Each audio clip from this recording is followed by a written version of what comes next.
Halloween is almost upon us, so you can bet your bottom dollar that studios will try to squeeze in a few more horror films before the festivities this weekend. And while January is generally regarded as their dumping ground for low-budget horror films, this past October has received its fair share of those.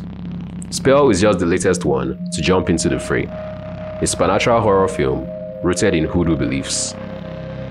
Hi guys, Michael Obahim here, and today I'm reviewing the new supernatural horror film, Spell.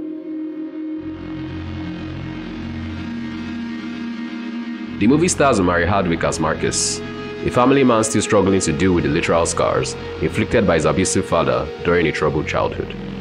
He has since become a successful lawyer with a beautiful wife and 2 teenage children. But after he receives news of his father's passing, he is forced to face his fears as he journeys home with his family for the funeral. And those fears prove to be warranted when their plane gets caught in a storm and crashes on their way to the backwood town where he'd grown up. He wakes up injured and in the care of a hoodoo priestess, with the fate and whereabouts of his family members unknown. He soon comes to learn that she has something rather nefarious planned for him if he doesn't manage to find his family and escape. Spell is yet another horror film that barely skirts by on the strength of its premise alone. But there were a few things I did like about the movie. First off, Loretta Devine had an on-screen presence that was never short of arresting. I particularly liked her interaction with Omari Hardwick, even though half the time they had me laughing for all the wrong reasons.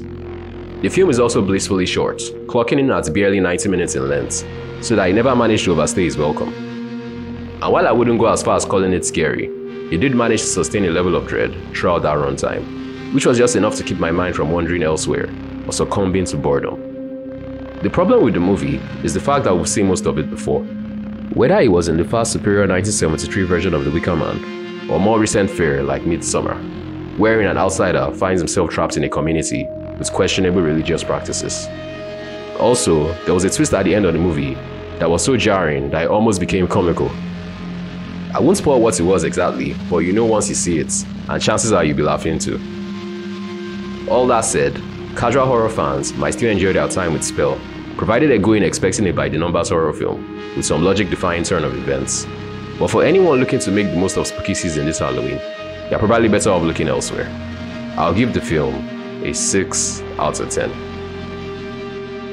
Will you be squeezing Spell into your Halloween watch list? Let me know in the comment section down below. Speaking of watch lists, I'm currently working on my top 10 favorite movies to watch during Halloween, so make sure you subscribe to the channel with notifications turned on if you'd like to receive a notification as soon as that video goes up. And until the next one, this is Michael signing off.